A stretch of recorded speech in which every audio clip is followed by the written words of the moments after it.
Hello ছোট্ট বন্ধুরা, কেমন আছো তোমরা সবাই? আমি জানি তোমরা গল্প শুনতে খুব ভালোবাসো, তাই আজ আমি তোমাদের জন্য নিয়ে এসেছি এক দারুণ মজার কিন্তু শিক্ষণীয় গল্প। এই গল্পটা এক দুষ্টু ছেলের, যে ভাবতো মিথ্যে কথা বলা বুঝি খুব মজার খেলা, কিন্তু শেষে তার সাথে কি হলো জানো? চলো চটপট দেখে নিই। অনেক অনেক দিন আগের কথা। এক গ্রামে ছিল এক রাখাল ছেলে। তার কাজ ছিল কি জানো?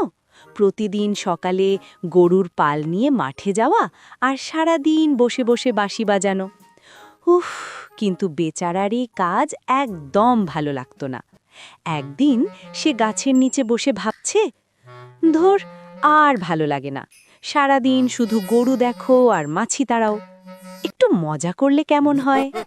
যেই ভাবা সেই কাজ। তার মাথায় এলো এক মহা দুষ্টু বুদ্ধি। রাখাল হঠাৎ করে চিৎকার করে উঠল, একদম গলার রগ ফুলিয়ে, বাঘ বাঘ বাঁচাও, বাঘ এসেছে, আমার সব গরু খেয়ে ফেলল গো। গ্রামের লোকেরা তখন যে যার কাজে ব্যস্ত। রাখালের চিৎকার শুনে তারা তো অবাক। ও মা, বাঘ এসেছে, চলো চলো শিগগির চলো, ছেলেটাকে বাঁচাতে হবে।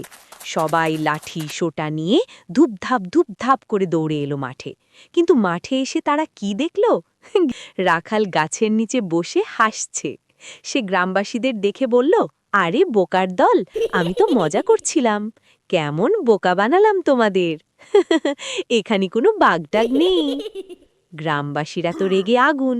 কি, আমাদের সাথে মজা? ছি ছি, আর কোনোদিন এমন করবে না কিন্তু। কিন্তু বন্ধুরা, ওই যে বললাম না, ছেলেটা ছিল পাকা দুষ্টু। পরদিন তার আবার ইচ্ছে হলো মজা করার। সে আবার গাছের ডালে উঠে চিৎকার শুরু করলো, বাঁচাও, বাঘ বাঘ, মস্ত বড় বাঘ। গ্রামের মানুষগুলো ভাবল, ইস, মনে হয় আজ সত্যিই বাঘ এসেছে। তারা আবারও কাজ ফেলে দৌড়ে এলো। কিন্তু এসে দেখে সেই একই কাণ্ড। রাখাল হাসতে হাসতে মাটিতে গড়াগড়ি খাচ্ছে। এবার কিন্তু গ্রামবাসীরা আর বকা দিল না। তারা খুব অপমানিত বোধ করল। একজন মুরব্বী বললেন, ছি, এই ছেলেটা মিথ্যুক, এর কথা আর কখনো বিশ্বাস করা যাবে না। বন্ধুরা, এবার আসল টুইস্ট। সেদিন বিকেলে আকাশটা একটু অন্ধকার হয়ে এলো। হঠাৎ জঙ্গল থেকে বেরিয়ে এলো এক বিশাল ডোরাকাটা বাঘ। তার চোখ দুটো জ্বলজ্বল করছে। হলুম। রাখালের তো হাত পা কাঁপতে শুরু করলো। সে জান প্রাণ দিয়ে চিৎকার করলো, বাঁচাও বাঁচাও, প্লিজ কেউ এসো, আজ সত্যি সত্যি বাঘ এসেছে, আমাকে খেয়ে ফেললো গো। রাখালের চিৎকার গ্রামে পৌঁছলো। কিন্তু গ্রামবাসীরা কি করলো জানো? তারা ভাবলো, ধুর, ওই মিথ্যুকটা আবার মজা করছে, ওর কথায় আর কেউ কান দিও না। কেউ এলো না। বেচারা রাখাল, সে চিৎকার করতেই থাকলো, কিন্তু কেউ তাকে বাঁচাতে এলো না। বাঘ মামা তার বিশাল থাবা দিয়ে রাখালের উপর ঝাঁপিয়ে পড়ল। ধাপ্পাস! রাখাল তার মিথ্যে কথা বলার জন্য নিজের জীবনটা হারালো। দেখলে তো বন্ধুরা, মিথ্যে কথা বলার পরিণাম কি ভয়ঙ্কর হতে পারে।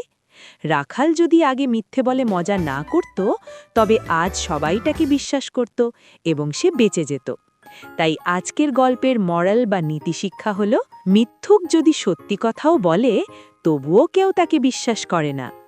তাই তোমরা কিন্তু ভুলেও কখনো রাখালের মতো এমন দুষ্টুমি করবে না, ঠিক আছে? সব সময় সত্যি কথা বলবে। আজ তবে এ পর্যন্তই। আবার দেখা হবে নতুন কোনো মজার গল্প নিয়ে। টাটা।